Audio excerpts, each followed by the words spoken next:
Hello, ladies and gentlemen, and welcome to a special Halloween edition of the Overwatch Arena Clash. My name is John a Lantern. With me is Spooky Blanket. How you doing? I'm doing fine. I've got half the broadcast studio on me, but oh yeah, you know, it's weighing you down a little bit. I've got a right stance underneath it. You probably can't see, but I am stancing it out right now. He's being a Black Cat McCree or something like Black that. Cat McCree. There we go. Currently, this is his ultimate form. Way better than the new skin they brought out, which was basically just a copy off of Fortnite. So you know, come on, pretty much. Allowed. You know.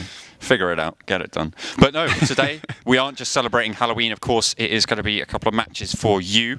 It is going to be the Hunters and the Centurions, and then following that up, we will have the Pirates and the Rams later on this evening. Centurions, returning champions, but they're a different roster this time around. They are indeed a different roster. That is probably the biggest thing to take away from this, is that the boys are back out of town. It will be Carrie, the only remaining member who is coaching them at the moment. We've got their up on the screen here, so it's a completely new roster. You've never seen these guys before. They have a consistent ult economy here as they come on through. It'll be up to the Hunters with this big Earth Shadow to basically make it all mean naught. Oh, shield bash! Oh, finds nothing from it. The charge gets countered as well. They go for the stalemate and make it work. Beautiful play for the offensive, but now they have to try and turn around the rest of the fight. Swift able to move towards Excise, meaning that they can just deny that pressure from the Genji. No blade being built up. He is on 86%. Riptire already out from Stacks as well. Looking for the targets. Who is he going to find? Oh, that's huge. Goes down, and again, they aren't able to get any value from that Lucio for the rest of the fight. 42 seconds. They need to continue to move forwards. With the Another shatter for Fleischer. The charge, though, comes out from Thrall. He's pinned. He needs to invest it or not. He needs to choose what he's doing. The shatter he gets a lot. Three into the backlines. They but go not the Dragon Blade. Now sound barriers invested just in time. Excise down to half HP. Can't find anything. And will go down to the Moira. Bondchef now with the Deadeye. It's huge as well. It's so huge both ways. Both teams finding the ultimates at crucial times. But in the end, it's the Hunters that start to rack up those kills on the kill feed. Bondchef just trying his best to land those headshots with the McCree, and in 5 seconds, they will be dismounted. The Hunters able to hold. Stacks he's just gonna cycle through all the heroes, see until something works, until something sticks. Moving to the soldier here, I think it's too little too late as we come up to 75%, and Radmella's already lapped Jam Jam. Jam Jam not even got their first grab, and here is the second one right they now. pin them on the corner. They don't have the sound barrier to keep them alive this time, and again they are sent back. Self-destruct sequence is going to be lobbed on out, but it's not really going to find anything either. Mathematics going down a little bit late with 92%. They shouldn't be able to contest too well here. Thrall, he's waiting on some heals here, only 85 HP and now climbing. Katyana's gonna have this sound barrier, will be able to cancel out the Riptide if he can time it perfectly, but it's shot down, pierced by the arrow, and now they'll be able to go in full force onto the Centurions now. They've managed to grab them, but it's only the Zai who's caught on Bondchef has survives! Huge shatter on the defense. The nano-boosted Reinhardt is purple as well. The barrier trying to cleanse him. It's just nano-boosted Reinhardt's going after one another, and Thrall seems to be coming out on top, able to get the final swing in. The point is still being contested, but that heal block should send both of these contesters packing. The trap going down onto Thrall, but Swift is the last to fall down, and Radmello is going to hold strong. Tactical Crash on the point. They are going to mount what could be their final offensive onto this map. Stacks on that Widow, going to be crucial in terms of dissuading Excise, but they're heading to that left point. Widow still not quite able to ping out the Pharah just yet with the Mercy Pocket as well. They'll be able to do a little bit of body blocking, so Stacks not quite able to get the picks he's looking for. No, not yet. Stacks has actually played very consistently so far. Been very happy with him. It's just unfortunate that he's had so much pressure put on him by Bondchef and the rest of his team, especially when Thrall plays so aggressively. Like, where's he going? Like, look at this. It's very difficult for him to do anything as Widowmaker with so much pressure on top of him. He's just getting displaced from wherever he's finding any openings. They trade Excise for Ruby Fox, and there's a shatter from Thrall. This time it's going to send 2 tanks down, but he goes down first. The res is out onto Excise, so they still have that aerial threat. The recall actually coming out from Tracer already, and Jam Jam starting to build up that charge, starting to be able to do enough damage to get work done.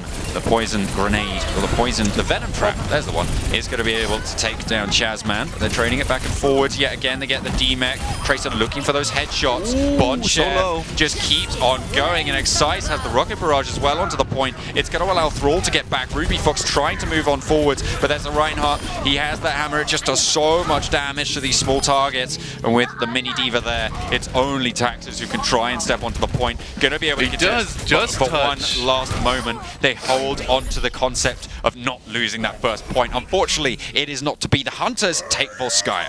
Hunters are playing a pretty annoying composition. They do play Excise on this Bastion, and contrary to public belief, he does really work quite well around this telephone box. It's very difficult to get towards him, especially with the stun that Bonchef is rocking, but they immediately go into him. Fleischer finds the charge, and Bonchef is extremely low versus that Tesla cannon. He's going down regardless, and that looks like it is it for the Hunters. They are blasted off the point, and Stax is making his mark known here. He is the bowling ball, and the Hunters are the pins. It's going to get slept up, though. I don't think bowling balls do take naps, but it's not going to matter too much. The Centurions are going to be able to bring the series 3-1. They lose it, but they regain a little bit of their glory. Pride, a little bit of pride. There, yeah. It's time for our second game. It's going to be Smugglers. It's the Smugglers versus the Kestrels, as I said we before. lied to you before. We thought it was going to be sadly. Pirates of the Rams. We had a couple of issues with that game, so we did swap it over to the Smugglers and the Kestrels. They do move over to the Genji now, which is probably a good idea considering how vulnerable the backline of the Smugglers is. Without that trap that Quantum Delta drops down, it's nice and easy for them to go. But like you say, only 5 seconds on the clock. In comes the Hammond, makes a right rampage, hits pretty much everyone. Adaptive Barriers trying to keep himself alive, but there's the Coalescence just melting everyone, hosing them down. The Kestrels able to keep it going. Overtime is starting to tick away. Only the Tracer and the Moira remain to contest, but they're fighting off against a Tracer, a Genji, and a Reinhardt. Going to be pushing it on backwards. Overtime is going to tick away. And Niska's taking out the McCree to begin with. They've already managed to find 2 picks. They're moving over onto the point. They have got 92%. They're moving it on. They have the res as well. Only 1 kill found with the self-destruct. The McCree gets resed up. They need to try and touch the point now. They do manage to get their Mercy on. The McCree's there as well. They're trying to stall it out, but that's not the sort of hero you want to be putting onto the point. The Kestrels have got control. Hello? But in comes the Winston. In comes the Diva, the tank line. It's their turn now to try and go for the fight. The Winston's still up and alive. They have got that Deadeye coming on in pretty soon, but no, they change it out. They're going for the rocket barrage as well. There's still a kill going on. Sonorif actually able to get the kill there. Still on the point. They have the Mercy. They're still moving forwards. They have the pressure, but they're just not quite able to get the kills just yet. Graviton Surge is there. No sound barrier to keep him alive. Just the Lucio caught up in it, however. Very the long Pharah up into the skies. This is a very, very long contest blank indeed. The Diva now back into play. The Mercy going down. The Pharah going down. And the tanks are back and brawling, but finally they are sent to the floor. The Earth Shatter is there. Overtime zips on down. There we go. Kestrels win map 2. Kestrels are just having a real good time here. We're almost up to another barrage, and that has been the one ending fight. And Scopsy puts an end to this fight early by getting the kill onto Sodarive. Again, no Mercy available. 6 ultis. What are you doing here? Aniskas, he's got the Earth Shatter available. Ready to drop it down in a moment's notice, but there's the barrage! Oh, there's the Graviton Surge layered down on top. 10 seconds left, but the double kill comes through from the Dragon Blade. Shut down by Scopsy. Sound barrier onto the point from Quantum Delta. Looking to keep it going forwards. The Kestrels on the verge of being able to hold here. If they can hold it, they will win the series. They're moving it on forwards. Only 1 pick is found. There's the Mercy, though, who can res it up if she so chooses. Scopsy remains untouched. The headshots come through. They are brutal. Reinhardt charges straight through the point. Overtime ticking away. He can't even move forwards. And that is going to be the Kestrels taking it home 3-0. They're just melting these health bars at this point. And with 2.5 minutes, this is really last-ditch attempt coming on through. That's trying to swing around. He's got the nano boost, but he gets hacked up. There's the Riptide coming on out for the Smugglers. Maybe a big position. Maybe able to get something done, but it's cancelled out. They're not able to push forwards onto the payload, however. They might actually be being seen off, but no, they're just giving a little bit ground. They're retaking, they're reassessing their situation, and this is where they move in. Huge biotic grenade to see everyone down really, really low. Wrecking Ball trying his best to just swing around and swing people off of the edge. Make it stop indeed. This is a ride you do not want to be riding on right now, but the Earth Shatter's huge. Finds everybody down onto the point. There's a Graviton Surge as well. They Still keep going. getting rebuffed. This is a huge stall coming out from the Smugglers right now. They're moving it on through. The spin on the shield not going to be quite enough as the Genji attacks from on high. Wrecking Ball is back into the fray. Immediate hack, Immediately hacked, and the Ana is very, very low as well. They're trying to touch this point, but with 1.5 minutes, a beautiful stall results in nothing. We've rambled on long enough. Thank you for tuning in. Do stay tuned for more. We will be back next week.